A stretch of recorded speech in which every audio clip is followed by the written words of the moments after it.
11th. This is where he died last time. Not the case here. Tenpo gets another. Everybody that's left alive right now does get +1 point.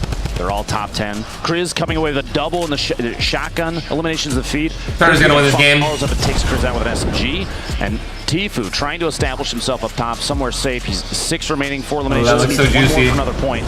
He wants those he wants that loot so bad. He better. He's got 15 builds left total. And he's going to start to use them to try and get up top, opting out of going after those. But the rockets coming in saying, nope, you got to go back down. Now's the time to try and make a positional decision. He's got to go down. That's exactly what he's going to do. He doesn't want to take too much fall damage. He's going to push in the zone. He's going to win. He's bottom fighting. He's got a skill. He's got this. 5 elims. Everyone's going to 2 left. And all the loot's falling to Tfue. He's trying to drop on down. Can he drop his opponent? Shoot him down. He's got no meds. Spraying out the boom. What a win! Dude! In the final moments there. Are you, dude? You can't ask for a better win. Game 1 gave him the fuel to turn up there in Game 2. He's dropping. You see TNT Rain trying to get the shot off on the way in. An incredibly long drop, 2 eliminations for him. He did make it to second. That's 2 points still, which is, I mean, that potentially puts him in placement for Monday. Yeah. Right. But Tfue, what a game. Wow. Very good after that. You love to see the emotions there, the pop off. He doesn't have a window to jump out of like he normally does. I almost expected him to try and find one. Right.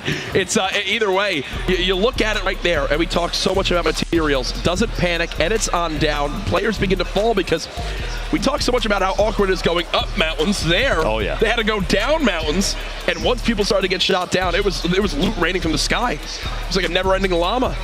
Now, I think a player like Tfue, he spends a lot of time in play. So good. It's a great way to build. You just drop in, smacks some llamas, get a ton of materials, and he practices his builds. He practices his edits and the speed at which he can do them. It definitely shows in a situation like that. He had no materials left.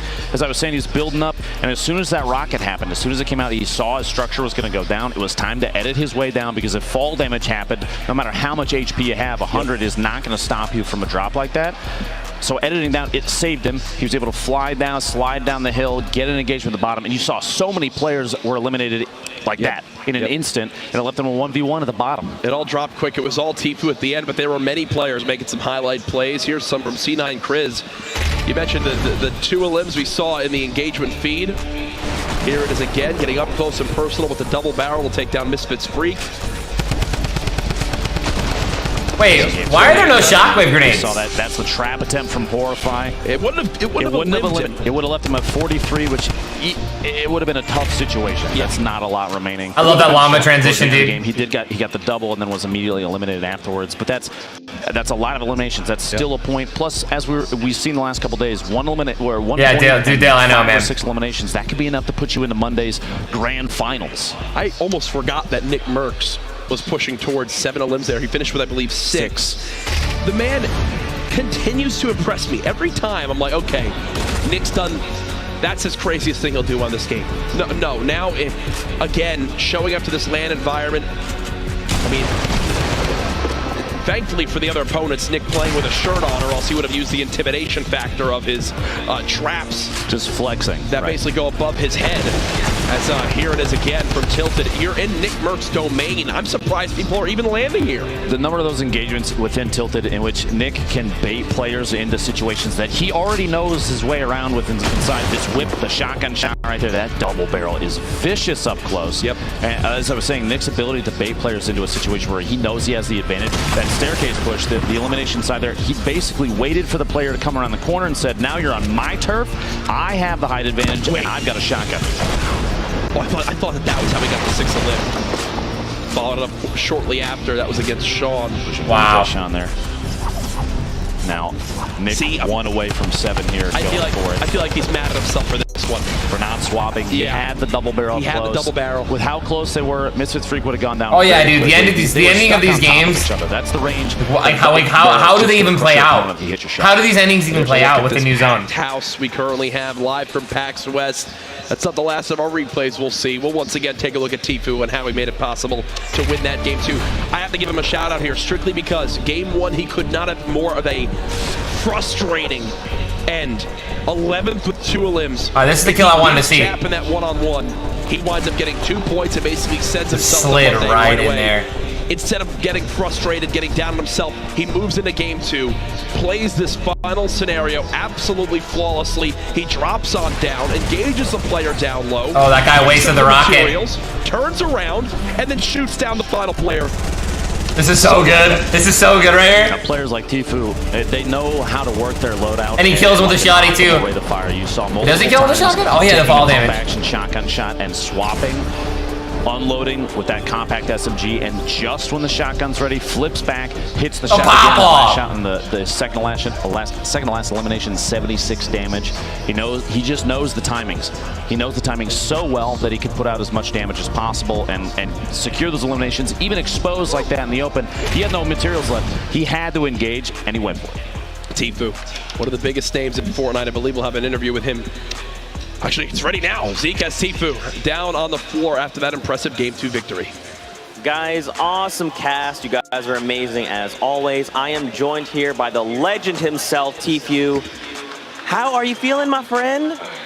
I'm pumped, man. That was like a perfect game, in my opinion, and I'm so excited because like the first game, I ended up getting taken out by Chap with 2 kills, 11th place. So it was unfortunate that I went all the way through the first game, ended up getting 0 points, but I clutched up. That last game, 6 kills, got the victory royale. I'm pretty pumped. Excited to play again. Now, what was prep like leading up to PAX? Preparation, I was prepping like a small space to play, you know, like maybe tighten my setup a little bit, keyboard and mouse. You know, I ordered the Logitech keyboard and mouse to practice because I knew they were going to use them. But other than that, just a lot of solo snipes every day, grinding, you know, off stream.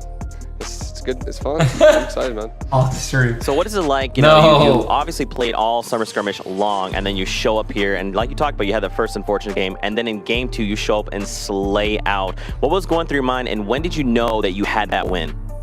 I knew I had that win when I cleared out the entire bottom level, and all I could see was just dudes way up in the sky with like maybe 1 or 2 platforms securing them from just falling all the way down. And you know, once I saw them, I was like, oh, it's free. It's free. All I gotta do is shoot them down, and I'm good as long as they don't got bouncers. But I was confident, even if they did have bouncers, I would take them out. But I'm pumped though. Pumped, man. Now, what do you gotta say to the millions that love you and the crowd that's live here at PAX? What do you want to tell them? I love you guys, and I miss you guys for sure. There you go. You heard it from the legends. Thank you so much. I cannot wait to see how you slay out. Ladies and gentlemen, we're going to throw it to a break, so we'll be back in just a little bit. Stay tuned. Bring back the music, dude. Oh my god, dude. Turn, man. The llama transition is everything, man.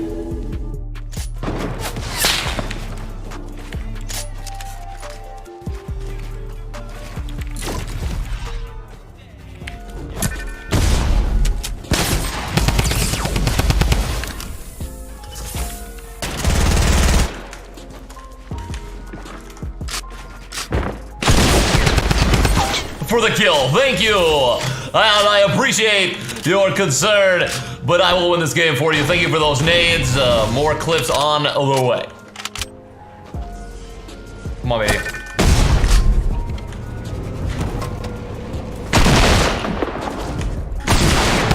Oh my god! Oh, come on! Are you serious? That was so sick!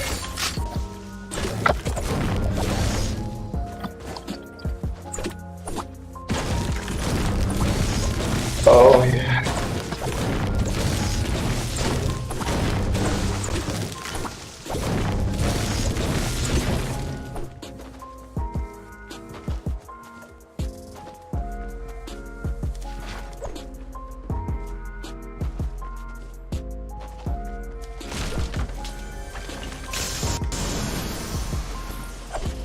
You have to, the way to become a successful streamer is just grinding, and you have to be really, yes, you do have to grind, but you have to be entertaining. You have to be super funny, really good at the game, really humble, really genuine, or you gotta have really, really, really big boobs. So if you have any of those attributes, then you can make it on Twitch. If you don't, unfortunately, then it's like